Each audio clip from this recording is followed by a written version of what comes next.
need to introduce me first.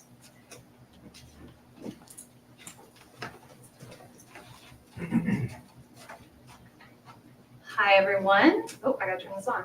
I gotta turn that on too. Just out. You see, it's just right on it.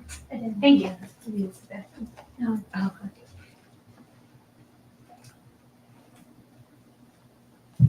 all right, that's better.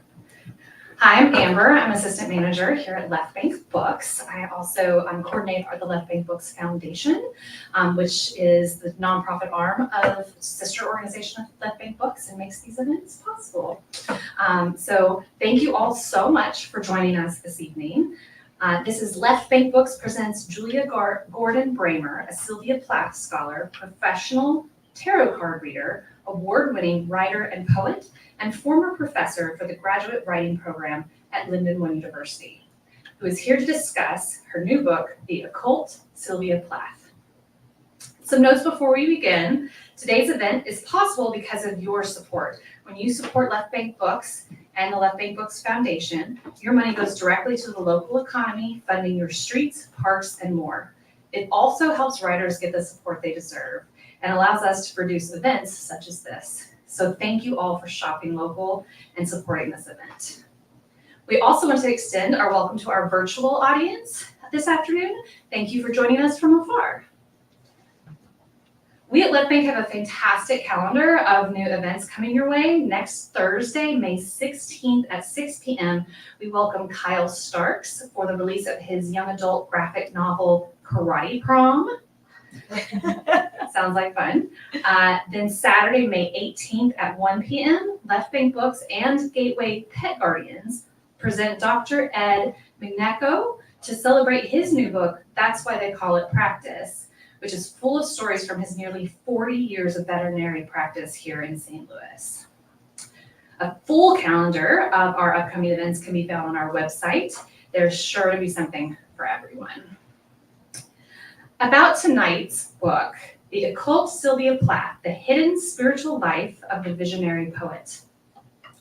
Sharing her more than 15 years of compelling research, including analysis of Sylvia Plath's unpublished calendars, notebooks, scrapbooks, book annotations, and underlinings, as well as published memoirs, biographies, letters, journals, and interviews with Plath and her husband, friends, and family.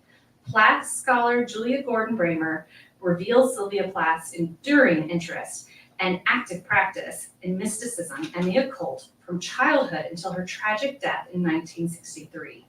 She examines Plath's early years growing up in a transcendentalist Unitarian church under a brilliant, if stern, Freemason father and a mother who wrote her master's dissertation on the famous alchemist Paracelsus.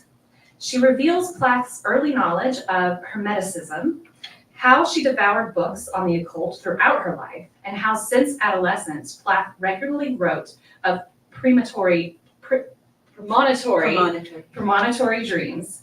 Examining Plath's tumultuous marriage with poet Ted Hughes, she looks at their explorations in the supernatural and uses mentoring of Plath in meditation, crystal gazing, astrology, Kabbalah, tarot, automatic writing, magical workings, and use of the Ouija board. She also reveals how, at the end of her marriage, Plath used her husband's hair and fingernails in rituals. Looking at Plath's writing and her evolution as a person through mystical, political, personal, and historical lenses, Gordon-Bramer shows how her poems take on radically new, surprising, and universal meanings, explaining why Hughes perpetually denied that Plath was a confessional poet, contrasting the versions in Letters Home with those held in the Plath archives at Indiana University. The author also shows how all occult influences have been regularly excised from the letters approved for publication from the Plath and Hughes estates, revealing significant, previously undiscovered meanings in Sylvia Plath's works, much broader than the narrow lens of her tragic autobiography. The author shows how Plath's writings are deeply rooted in her mystical and occult endeavors. So Julia Gordon-Bramer is a professional tarot reader, award-winning writer, and poet. Sylvia Plath Scholar and former professor for the graduate writing program at Lindenwood University. She has appeared on MTV, Nickelodeon, and many television and radio shows to share her tarot talents and scholarship. Recognized as one of St. Louis's top 10 psychics by Psychic St. Louis and St. Louis's best fortune teller by CBS Radio, she is the author of several books, including Fixed Stars Govern a Life, Decoding Sylvia Plath. She lives in St. Louis, Missouri. Would you all please help me in warmly welcoming Julia Gordon-Bramer for Left Brain Books.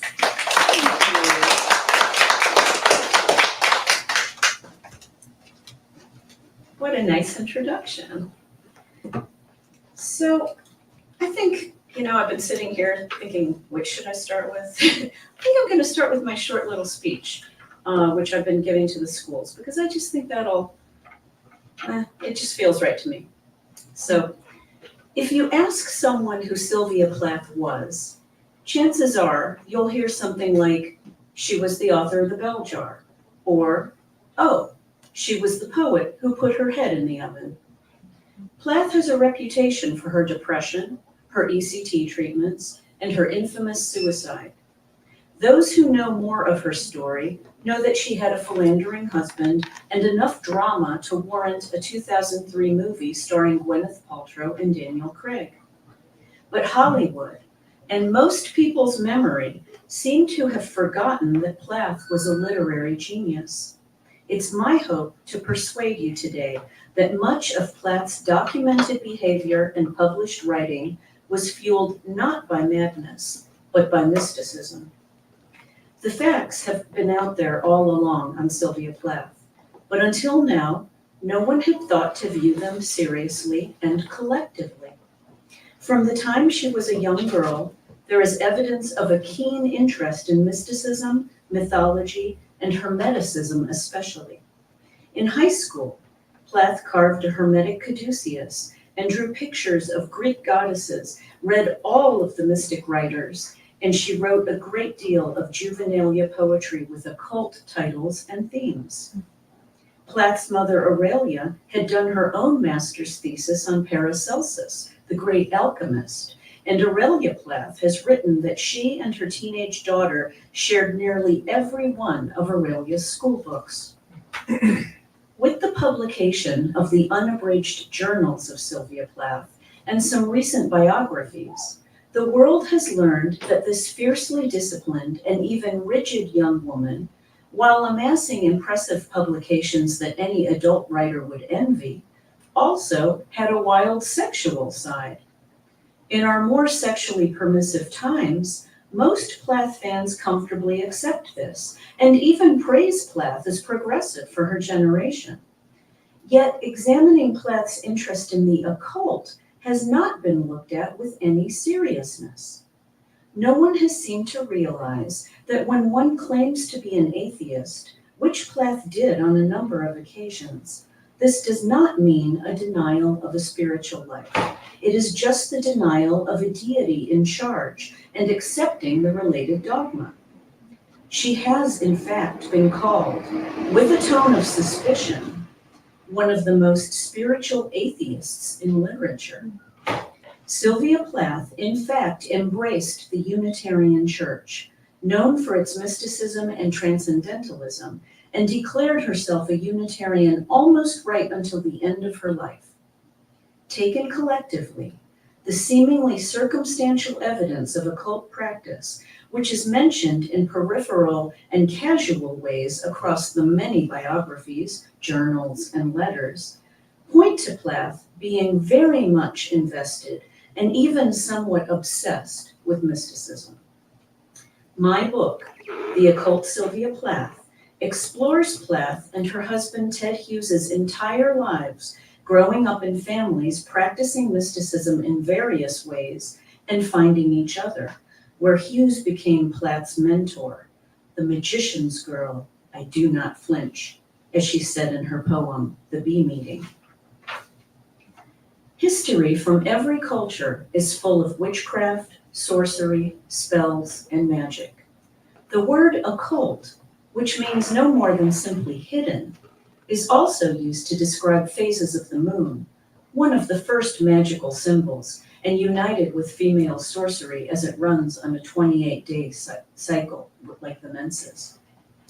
Sylvia Plath's poetry is full of the moon as a symbol, and this is just the beginning of her nod to the occult.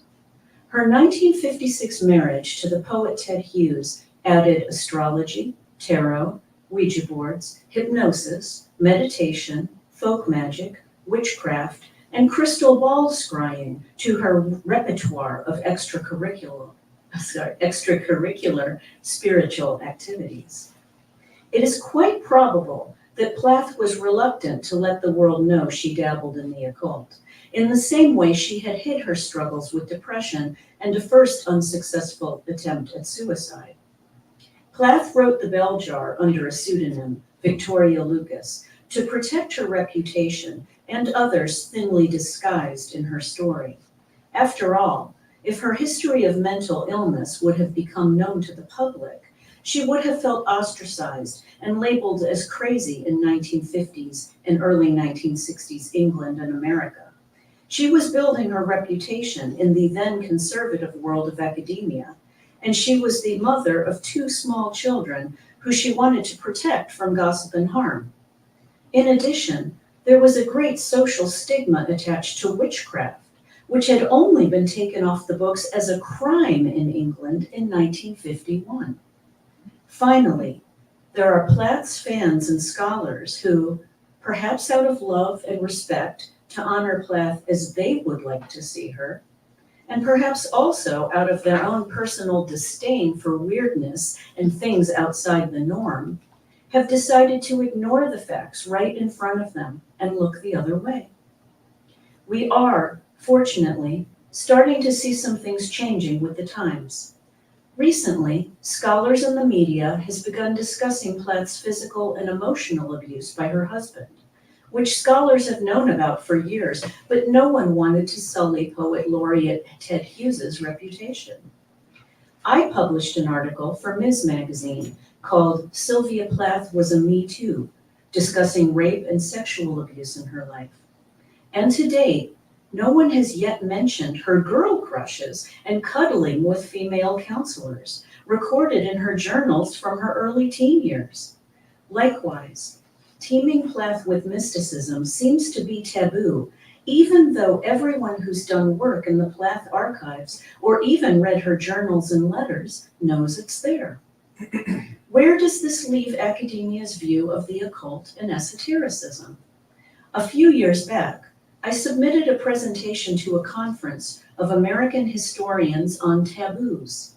On their long list of various taboo subjects I was to choose from for my paper to be assigned, the closest fit I could find was religion, which is not quite right. The occult, it seems, is even taboo in a conference on taboos. History has shown that faith has been a great controller of and weapon on the masses. We in the Western modern world are far enough away from the times now to understand the inhumanity of the Crusades or the torturous witch burnings of Puritan England. Plath grew up in Massachusetts, by the way, and the subject of witch burning upset her to the point that she was once accused of destroying a book belonging to her husband about the torture and execution of witches because it disturbed her so. Today, it appears that any kind of faith, in the eyes of academia, carries with it shame. Those of faith are generally regarded as ignorant and/or essentially stupid. American society probably has more well-educated intellectual atheists today than ever before. Thus, we do not see a need for taboo subjects such as the occult in historical conferences, because academia's blinders have occulted the occult entirely. But back to Plath. Looking at Sylvia Plath's literary inspirations before her, those famous writers and poets who exercised various kinds of sorcery and faith-based practices, academia usually chuckles and shrugs these off as the thoughts of the time. Shakespeare's alchemy is excused as one of the first expressions of Renaissance science. Chaucer's astrology is similarly reasoned as medieval astronomy. Dante's fervent Catholicism was the norm of his day, as his church was the single most powerful institution. And Sylvia Plath? Well, her time was not so far from now, and the 20th century scholars laughed, and still laugh, at such nonsense. If it's not normal, it's nuts, is the prevailing perception.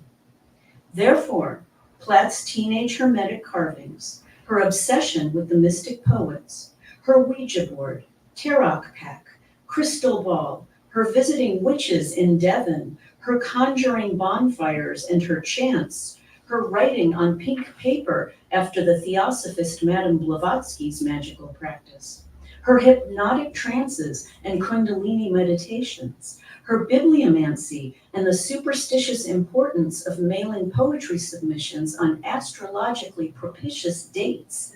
These are all brushed off as mere entertainment. These occult practices have made all the difference in understanding Plath's work, which, for as famous as it is, has actually been underappreciated at best and completely misunderstood at worst for over 50 years.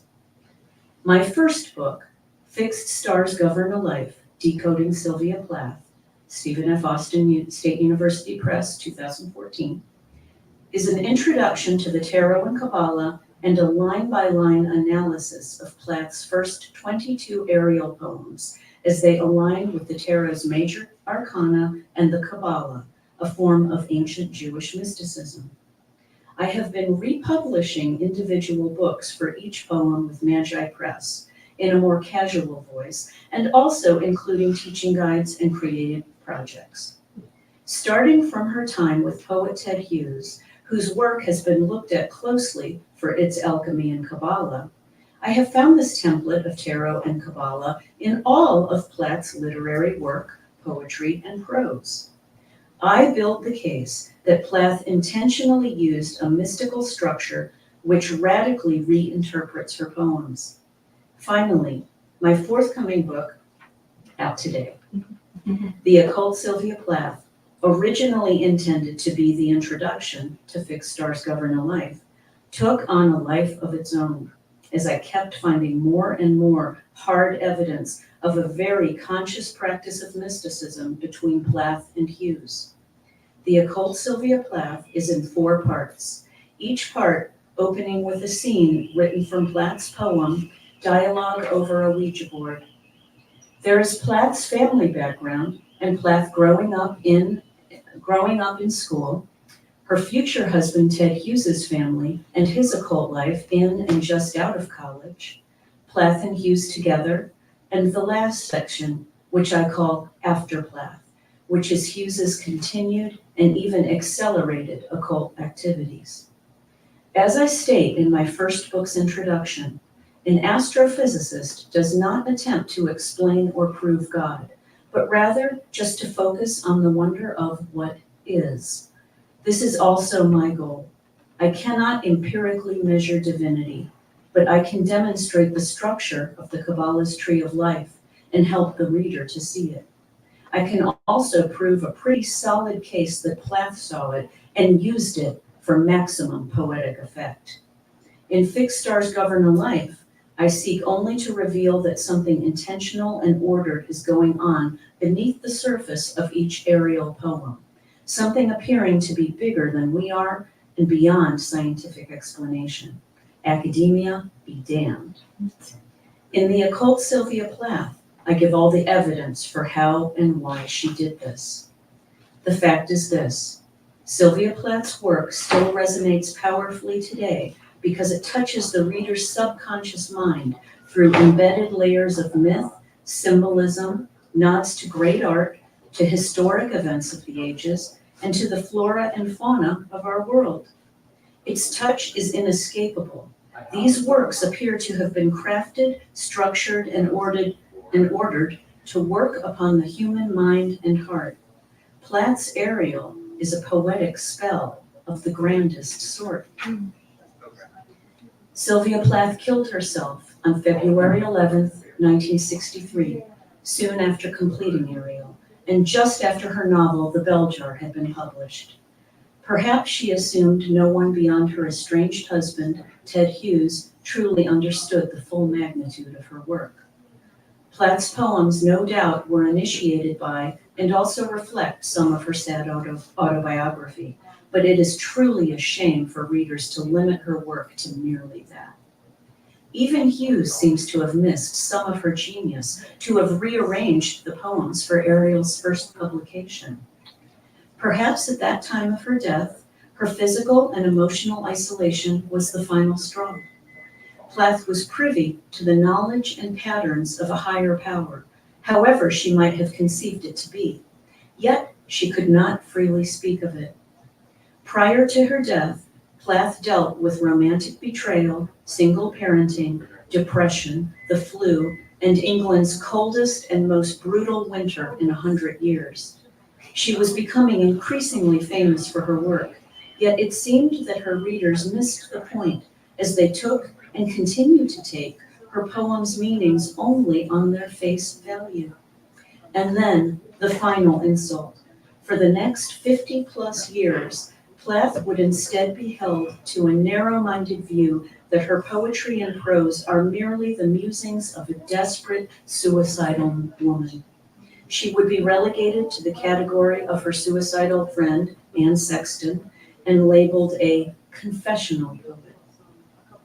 When a thing becomes extremely popular, a snobby kind of taboo often surfaces. We all know a music aficionado who will only listen to the most obscure bands. Me, I'm as guilty as the rest. I'll go out of my way to find an out-of-print work by Pakistani novelist Zulfikar Ghosh, but I won't touch the widely available Tom Clancy. Controversy does indeed steer attention to more public audiences and away from the intellectual ivory towers. A controversial subject, such as the occult, can therefore immediately cast doubt on a scholar's credibility. Plath knew this. I am only just beginning to experience the social stigma, but I can vouch that it is fierce. Plath herself has been an alluring taboo. She was one of the first feminist voices in writing. She was angry. She was depressed. She went crazy, a couple of times in fact. Sylvia Plath has been the voice of the angst-filled college girls, the emo kids, the goths, and the cutters. Alternative artists like Lana Del Rey dress like her. Drew Barrymore reads her. Lady Gaga and Ryan Adams devote songs to her. Recent biographies speak of her New York fashion sense and liken her to Marilyn Monroe. Plath is wildly popular with youth, definitely hip, and all for superficial reasons. Serious literary scholars often express to me that they feel they have outgrown Plath, that they grew up and got all that dark drama out of their system, because of course, they don't understand the occult. They don't know how to see Plath's meanings past their own taboos. So that's my speech. Thank you. So I think I'll share. How are we doing? Okay. I think I'll read from part 1, which I was considering reading the introduction, but I covered a lot of that ground in that speech there. So, and I can answer any of your questions in Q&As, but I'm going to read from part 1, which is the first of the Ouija board scenes. And so this is most definitely a biography. All right, this is my first 3 books on Plath are literary analysis, and they've been taught as textbooks. And this is not that. This is much more readable and smaller print. So I open it with the Sylvia Plath quote: "I am the magician's girl who does not flinch," from the Bee Meeting. Late summer, 1957. Inside a modest flat, their first home together in Cambridge, Sylvia Plath and Ted Hughes leaned over the coffee table, on which Hughes had inked a ring of letters, numbers, and the words yes and no to the smooth surface as a makeshift Ouija board. His and Plath's foreheads nearly touched, their fingertips lightly pressed against opposite sides of an empty wine glass turned upside down to isolate the glyphs channeled from the spirit world. A Beethoven concerto played quietly on the phonograph. This music felt spiritual and exciting and directly linked to the other side for Hughes. In a couple more years, the great composer's life mask would be hung high on their living room wall, eyes closed, frowning down upon Plath and Hughes like a god. The pretty 24-year-old Sylvia held her golden brown hair back in a headband, ends curled under, in the preppy page boy cut she was growing out. Formerly a platinum blonde, she now wanted to be taken more seriously. Her transformation into a respected writer and wife of a great poet began with her physical appearance. Hughes filled all roles as friend, lover, and mentor for her. He was handsome, brilliant, talented, spiritual, and rough around the edges. Plath found him exciting and devoid of pretension. While Plath doubted her own abilities to communicate with the other side, she trusted her husband. After all, these rituals seemed to work. His talent came from another world or dimension, and this was a place she wanted to know. Hughes was so focused on his writing that his occult activities and even his marriage had to serve a higher creative purpose. Poetry was everything. While friends were sometimes invited, Ouija was predominantly a private game for the newlyweds, a way to open up the subconscious for poetic inspiration and question the spirits. Hughes sought winning numbers for the Little Woods football pool, and the talking board, as it was sometimes called, proved remarkably accurate, at least in their first explorations. However, it was always a frustrating one number off from winning the 75,000-pound prize. Plath first documented their play with Ouija in August 1957, but it may have taken place earlier. Hughes had been teaching his fiancée to read horoscopes since they officially became a couple in April 1956. The two studied each other's dreams, practiced clairvoyant trances and hypnosis on each other, and played with tarot cards and crystal balls.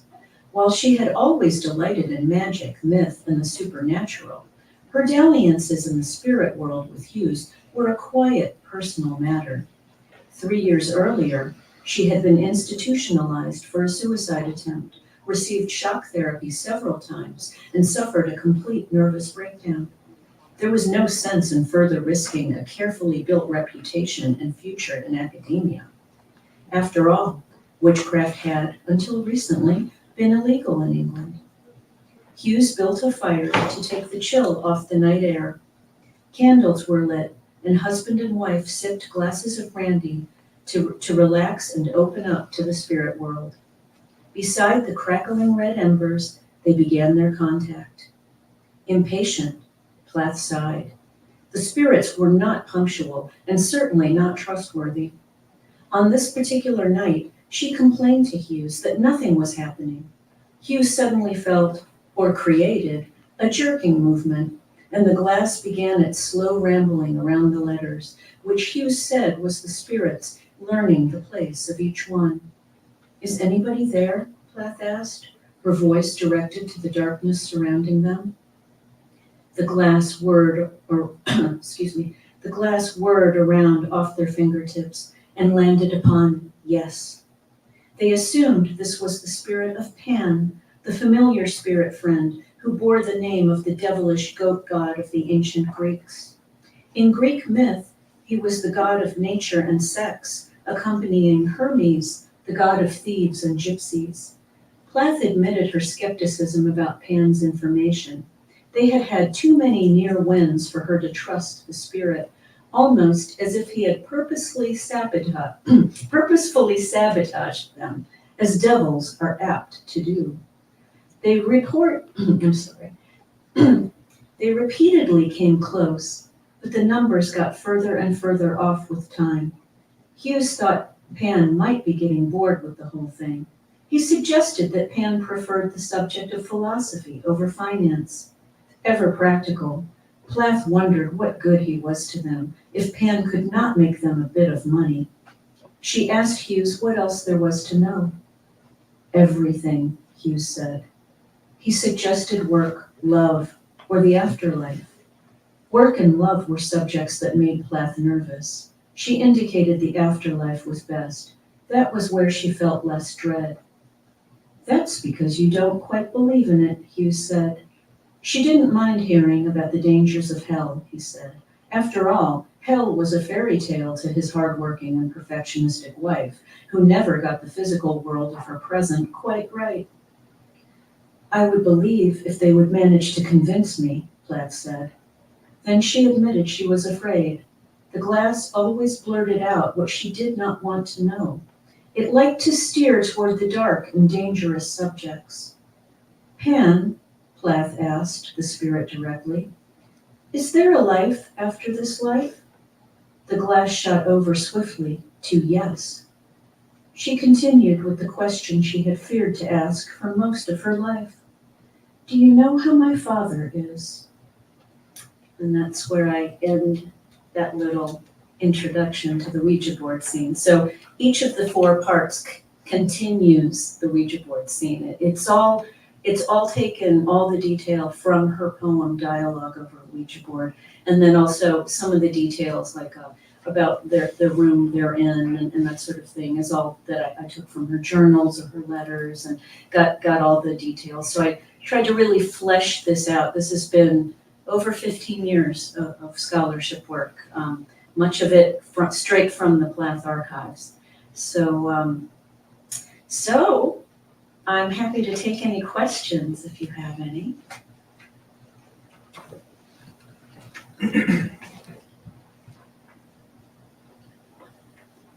No? Please. Yes. Hello. Hi. Hi. Hi. Thank you. Thank you for that. I just wanted to ask if you could say a little more about the ways in which Plath, like the details of the occult beliefs that Plath used in her work. Like you referred to Hermeticism. And alchemy, was she practicing specific rituals or beliefs? So all we have is, all we know for sure is what there's evidence of.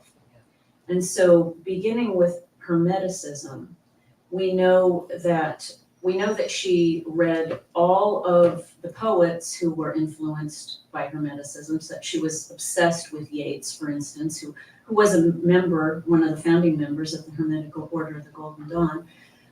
I have in my possession, amazingly, the Hermetic caduceus that she carved from wood when she was in summer camp as a teenager. And this caduceus has alchemical symbols, and it has a SP at the base of it. If you'd like to see pictures of it, you can see it on my Instagram, which is J. Gordon-Bramer, @ J. Gordon-Bramer. You'll have to scroll down a bit because I became owner of it actually today. How crazy is that? In 2021. So I'll just tell you I've had many signs that I'm on path, shall we say, and that I think Sylvia wants this, and that's the greatest one because Dr. Richard Larson, who has been a friend of the Plath family, and he was the owner of it.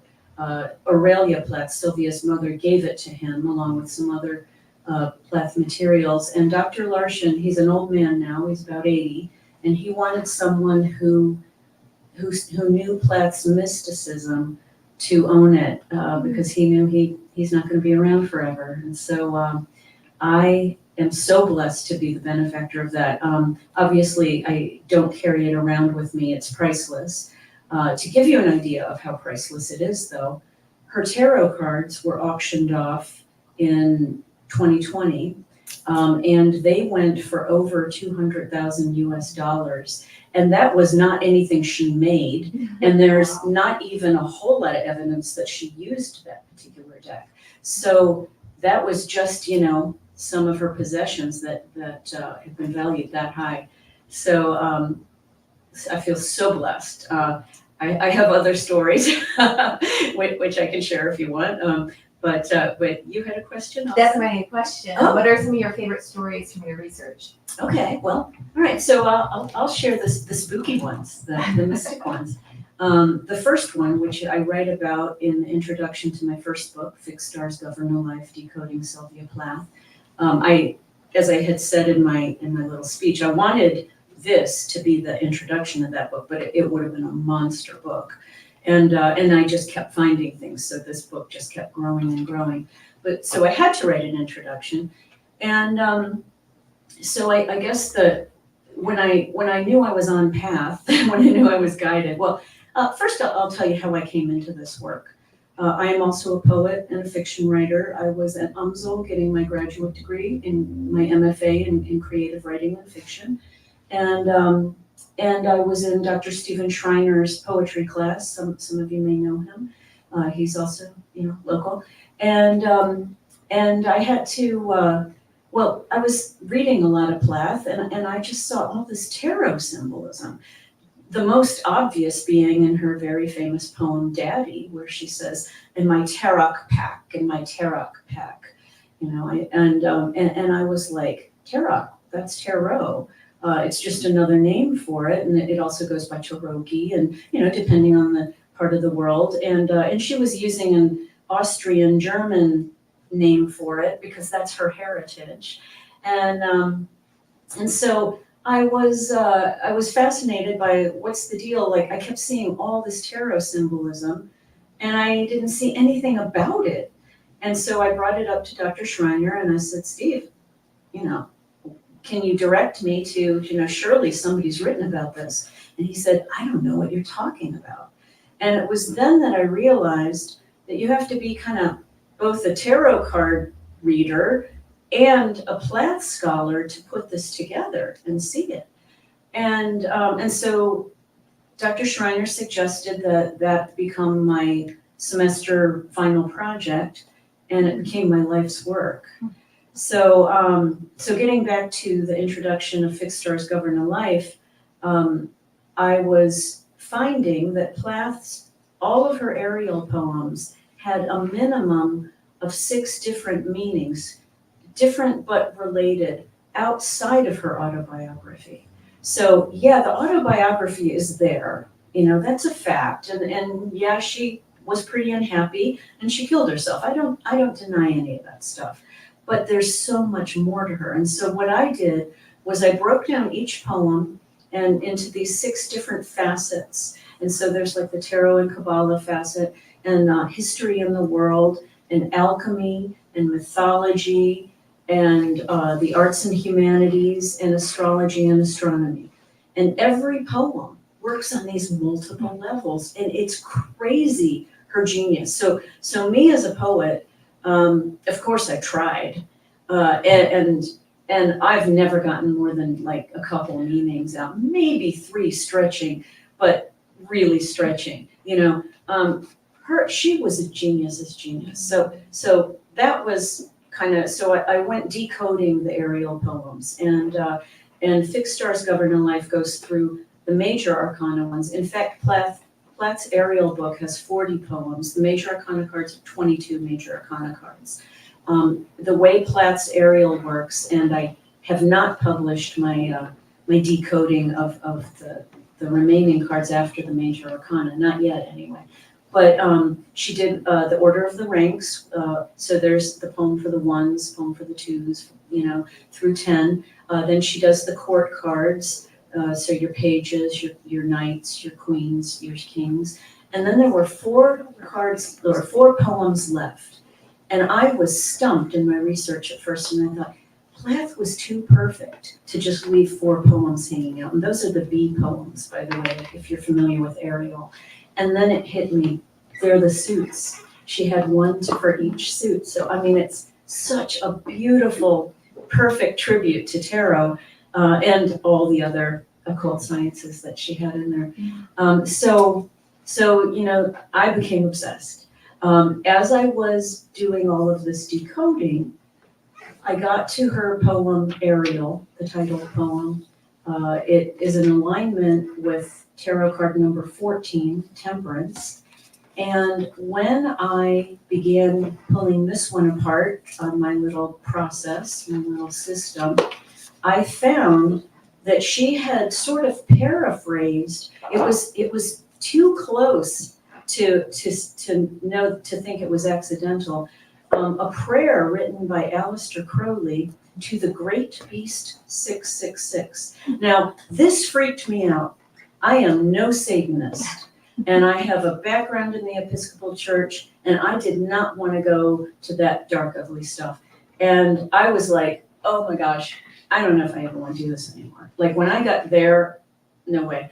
And I went to bed, and I was just drifting off to sleep, and I heard her voice. Now I know her voice very well because I've listened to her recordings countless times. And she woke me up and she said, move through. And that was it. And I was like, all right, I'll go to the next poem. Well, the next poem is in alignment with tarot card number 15, the Devil. She had set it up. And that's the thing, when you read Ariel, it's very seamless. And I've actually written and published essays on that because she'll share words, like one poem will run into the next almost with some of the same words and images that aren't in the other poems in Ariel. And it's very interesting. It's very, very planned. And so she set up the Devil and the Devil card. And of course it had to happen that way. And then of course the next card in the tarot is the Tower, where it all kind of falls apart because in the human consciousness process, that the tarot shows, the Carl Jung's hero's journey or Joseph Campbell's hero's journey and Carl Jung's process of personal, reaching your highest potential. The tarot reflects all of that, and she was just going through those stages in the Ariel poems. So that was the first real magic thing that kind of happened with me, that I was like, all right, I'm meant to do this. I was in Bloomington, Indiana, in my hotel room, and I had a long day in the Plath archives, and I was reading from her childhood journals. And that's interesting because scholars kind of chuckle about them. Let me tell you, they're not interesting. She was 9-10 years old, and there's a couple moments, there's things like when Franklin D. Roosevelt died, and when Pearl Harbor got bombed, and she made notes of some of these historical things. She was, of course, very bright little girl, but a lot of it is what she ate at summer camp and, these long lists of food. She was really food obsessed, which is kind of funny. And so I was reading 1945, and I was documenting everything about it. And because I wanted to know if she listened to such and such a radio show or read such and such a book, did this contribute to her knowledge of something later? So, for the last 15 years, I've been reading all the books she read, like even the childhood books, and figuring out, just what she knew, what was in her head. And so I hadn't finished 1945, and I was kind of bored, honestly. And I said, just out loud in my hotel room, not intending to talk to Sylvia or anything like that, but just, I just said, Sylvia, I don't know if I need to finish 1945 or if I can go on to read something a little more interesting when you grew up. And on my television, I hear 1945, like clear as day. And it was some World War II movie. And it was, I think it might have even been called 1945. But I was like, oh my gosh. So I stuck with it. And of course, that day I found a treasure trove of stuff that backed me up. So yeah, between those things and the Hermetic Caduceus just being the icing on the cake, a curator at the museum there, the Plath Archives, gave me a little bit of Sylvia's hair.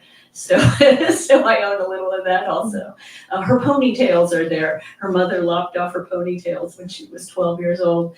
And if you're a scholar, you can see all this stuff. It's quite amazing. Archives are really fun, by the way. If you have a subject of interest, find their archives. You'll have a blast. But as Amber said in my introduction, I've been reading all the books she read and noting all the underlinings and the marginalia, lots of little stars and lots of little notes and how she processed her reading. And it's been a trip. And all the academics have seen it. It's not secret, but nobody put it together collectively, which is so bizarre to me. So I'm so honored to bring you the first book about her occult practices. And I guess that's probably a good place to stop. Thank you. Thank you so much. We have copies of the new book and, I forget the title of the other Oh one. yeah, I have another book that came out in November and it's called Tarot Life Lessons. I am, of course, a professional tarot card reader. And Tarot Life Lessons are my true stories of my clients and how they came from my journals actually. The working title was called the Tarot Diaries, but I put it all together during COVID. These are the stories that when I was reading tarot cards for people and they blew my mind and I didn't want to forget them. And so I wrote them down for me and I wrote what cards came up. And so it's kind of like you're looking over the shoulder at a tarot card reader and processing it with me. I wrote the tarot book that I've never seen because I have seen so many how-to books. You know, I'm sure you've got a million guidebooks right here, but mine's different. Mine's sort of practical application. You're gonna see some shocking stories if you read that. There's a murder, there's gold diggers, there's con artists, there's children who've died, there's manslaughter, a little different from the murder. A lot of interesting things. And a lot of it was really uncomfortable and uneasy for me. So you're gonna see how I took it, you know, because this was originally from my journal. And so if you're interested in that one, obviously I'd love you to get it, and I'm happy to. Oh, and both books are available on audiobook also, but we want to support left-wing books. We have a partnership with Libro FM. If you want to get the audiobook, I don't know if it's available through Libro FM, but I don't know. Simon and Schuster published it. okay, but we get some of the support from purchases through Libro FM if you go through our link on our website. And I did record both of my own books, so I could not stand the thought of someone else's voice reading my words. So I had to actually audition to read my own book, but that makes sense, you know, they don't want it to be flat and dull. And it required me to step up and act a little bit, which was sort of out of my comfort zone. So we have the two titles at the front desk that you can purchase, and then Julia is available for signing. Thank you all so much for coming. Thank you.